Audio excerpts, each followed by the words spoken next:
बोलो वृंदावन महिलाल की जय। आइए भक्तों, माताओं, श्रोताओं, मेरे इस धार्मिक चैनल में आप सभी लोगों को स्वागत है। इस चैनल को सब्सक्राइब, घंटी को ऑल पर सेट करें, वीडियो को लाइक करें, शेयर करें। वृंदावन महिलाल की जय। आइए भक्तों, माताओं, महाद्वादशी का उत्तम महात्मा व्रत कथा को श्रवण करते हैं। बोलो वृंदावन महिलाल की जय। इस प्रकार नैमिषारण्य नामक वन क्षेत्र में संत साधु महात्मा ऋषि मुनि वैष्णव ब्राह्मण 88,000 जो है कहते ऋषि वर महात्मा जन आपस में बैठ करके भगवान की जो है कहती हाथ पुराण महात्मा कथा वार्ता को जो है सत्संग चल रहा है। व्यास जी महाराज के परम शिष्य सूर्य मुखारविंदों से महात्मा कथा सत्संग को जो है श्रवण कर रहे हैं और भगवान सच्चिदानंद श्री कृष्ण चंद्र के मुखार विंदों से राजा युधिष्ठिर पांडव लोग जो है कहते महात्मा कथा को श्रवण कर रहे हैं और देवर्षि नारद वैष्णव के पूछे जाने पर भगवान भोलेनाथ भंडारी से जो है मुखार विंदों से कथा को श्रवण कर रहे हैं। देवर्षि नारद वैष्णव महाराज पूछने लग जाते कि हे महादेव, हे भगवान, महाद्वादशी का उत्तम व्रत कैसा होता है, कैसे करना चाहिए। हे सर्वेश्वर प्रभो, उसके व्रत से जो कुछ भी जो है फल प्राप्त होता है उसे बताने की कृपा कीजिए महाराज। मैं सुनना चाहता हूँ, जानना चाहता हूँ।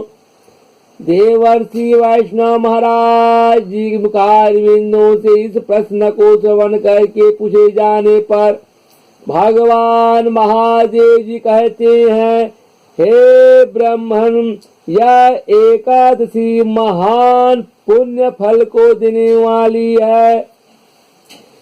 श्रेष्ठ साधु संत महात्मा मुनियों को भी इसका अनुष्ठान करना चाहिए। विशेष विशेष नक्षत्रों का योग होने पर यह तिथि जया विजया जयंती तथा पाप नाशनी इन 4 नामों से विख्यात हो जाती हैं। ये सभी पापों का नाश करने वाली है, समाप्त करने वाली है, पापों को नष्ट करने वाली है। इनका व्रत अवश्य श्रद्धा भक्ति के अनुसार करना चाहिए।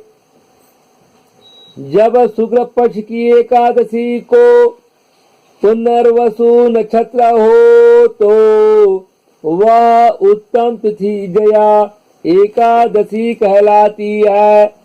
उसका व्रत करके मनुष्य निश्चय ही पाप से मुक्त हो जाते हैं, तर जाते हैं।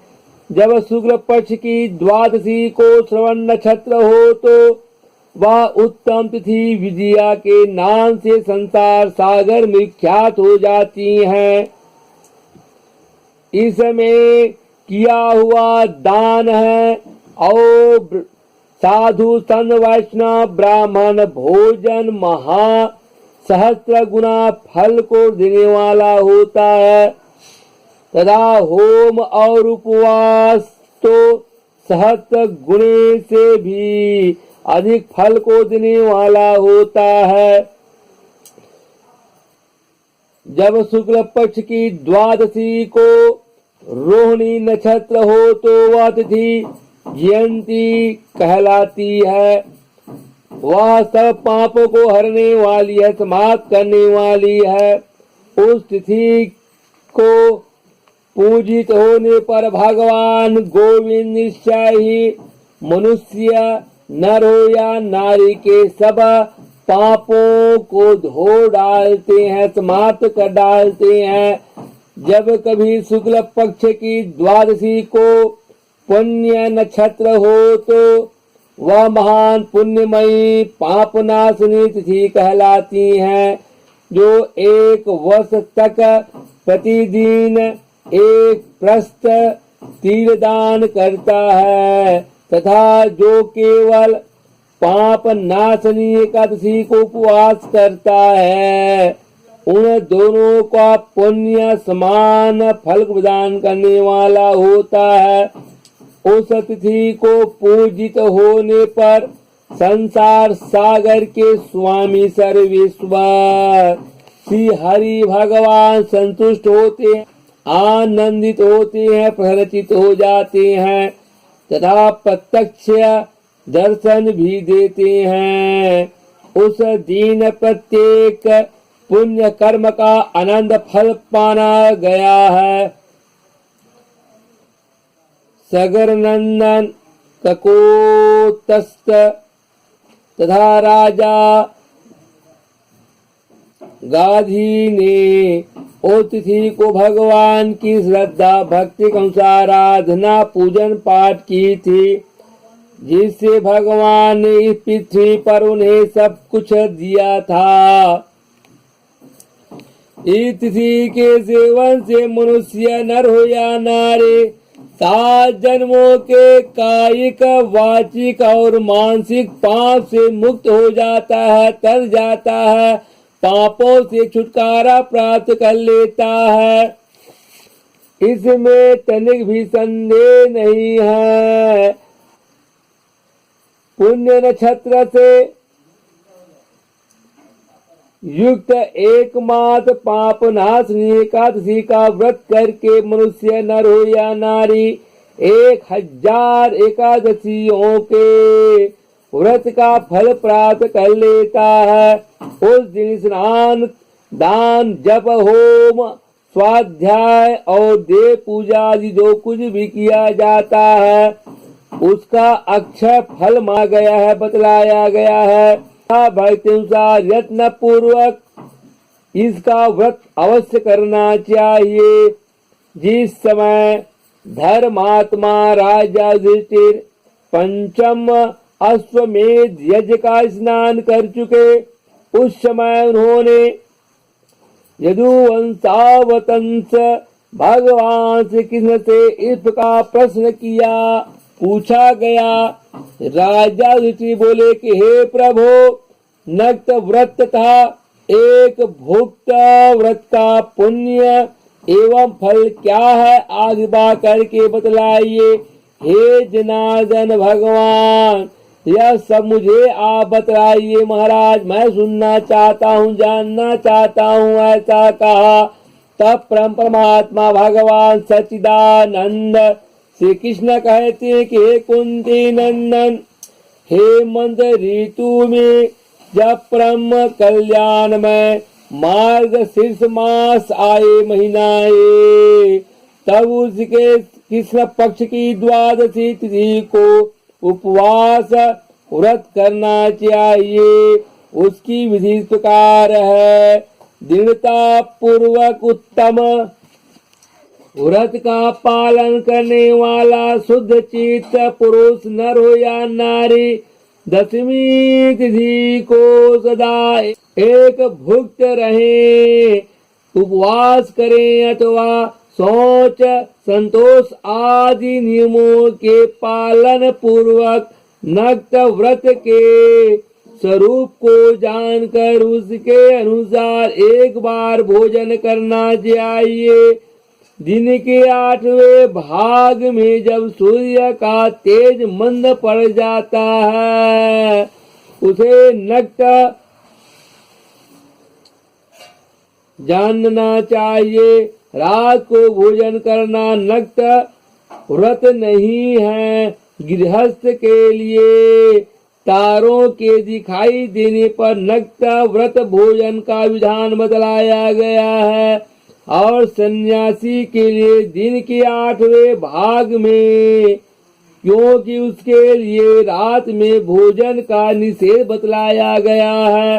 हे कुंती नंदन, दशमी तिथि की रात व्यतीत होने पर एकादशी को प्रातः काल व्रत करने वाला पुरुष नर हो या नारी व्रत का नियम ग्रहण करें और सवेरे उठ करके तथा मध्याह्न को पवित्रता के लिए स्नान करना चाहिए।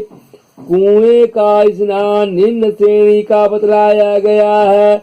बावली में जाकर स्नान करना मध्यम बतलाया गया है। पोखरे में जाकर के स्नान करना उत्तम तथा नदी में उससे भी उत्तम फल माना गया है। जहाँ जल में खड़ा होने पर जल जंतुओं को पीड़ा होता हो, वहाँ स्नान करने पर पाप और पुण्य बराबर फल प्राप्त होता है। यदि जल को छान करके शुद्ध कर ले तो घर पर भी स्नान करना उत्तम फल प्रदान करने वाला माना गया है। इसलिए हे पांडव श्रेष्ठ, घर पर उक्त विधि से स्नान करना चाहिए। उसकी विधि को बतलाया गया है। स्नान के पहले निम्नांकित मंत्र का पढ़ करके शरीर में मिट्टी को लगाया जाता है। अश्वकांते रथकांते विष्णु कांते वसुंधरे मृत्तिके हर में पापम यन्मया पूर्व संजितम। हे वसुंधरे, तुम्हारे ऊपर अश्व और रथ चला करते हैं। भगवान विष्णु ने भी वामन अवतार धारण कर तुम्हें अपने पैरों से नापा था। हे मिट्टी के शंखो द्वार तीर्थ में जाकर स्नान करके भगवान गदाधर का दर्शन करने से जो पुण्य होता है तथा संक्रांति के अवसर पर 4 लाख का दान देकर जो पुण्य प्राप्त किया जाता है वह सब एकादशी व्रत की 16वीं कला के बराबर भी नहीं है। प्रभात क्षेत्र में चंद्रमा और सूर्य के ग्रहण के अवसर पर स्नान करने दान करने से जो पुण्य फल प्राप्त होता है वह निश्चय ही एकादशी के दिन को उपवास करने वाले मनुष्य नर हो या नारी को मिल जाता है। केदार क्षेत्र में जाकर के जल पीने से पुनर्जन्म नहीं होता है। बार बार जन्म लेना मरण होना इन दोनों से छुटकारा प्राप्त कर लेता है। एकादशी का भी ऐसा ही महात्मा है, महिमा है। यह भी गर्भवास का निवारण करने वाली है। पृथ्वी पर अश्वमेध यज्ञ का जो फल प्राप्त होता है उससे 100 गुना अधिक फल एकादशी व्रत करने वाले मनुष्य नर हो या नारी को मिल जाता है। जिसके घर में तपस्वी और श्रेष्ठ संसाधु महात्मा वैष्णव ब्राह्मण भोजन करते हैं उसको जिस फल की प्राप्ति होती है वह एकादशी व्रत करने वाले मनुष्य नर हो या नारी भी अवश्य फल प्राप्त कर लेता है। वेदांगों के पारगामी विद्वान संसाधु महात्मा ऋषि मुनि वैष्णव ब्राह्मण को सहस्त्र गौ दान करने से जो पुण्य फल प्राप्त होता है उससे 100 गुना पुण्य एकादशी व्रत करने वालों को मनुष्य नर या नारी को प्राप्त हो जाता है। इस प्रकार व्रत करने वाले को वह पुण्य प्राप्त होता है जो देवताओं के लिए भी दुर्लभ है। रात को भोजन कर लेने पर उससे आधा पुण्य प्राप्त होता है तथा दिन में एक बार भोजन करने से देहधारियों को नक्त भोजन का आधा फल मिलता है। जीव जब तक भगवान श्री विष्णु के प्रिय दिवस एकादशी को उपवास नहीं करता तभी तक तीर्थ दान और नियम अपने महत्व की गर्जना करते रहते हैं। इसलिए हे पांडव श्रेष्ठ, तुम इस व्रत का अनुष्ठान करो। हे कुंती नंदन, यह गोपनीय गुप्त एवं उत्तम व्रत है जिसका मैंने तुमसे वर्णन किया है, बतलाया है। हजारों यज्ञों का अनुष्ठान भी एकादशी की व्रत की तुलना नहीं कर सकता। इतना महान भारी व्रत एकादशी करने वाले मनुष्य भक्त प्राणी को फल प्राप्त हो जाता है।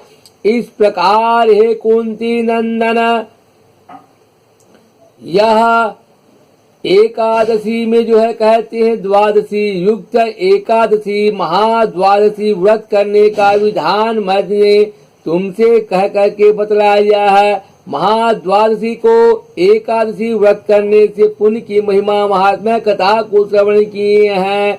इस प्रकार इस महाद्वादशी व्रत महात्मा कथा पुण्य को जो है देवर्षि नारद वैष्णव महाराज पूछे जाने पर महादेव जी भगवान कह करके बतलाए हैं। और संसाधु महात्मा वैष्णव ब्राह्मण 88,000 शिवर के पूछे जाने पर व्यास जी महाराज के परम शिष्य सूर्यमुखारविंदों से महात्मा कथा को श्रवण किए हैं। ये महाद्वादशी एकादशी व्रत पुण्य महात्मा कथा समाप्ता।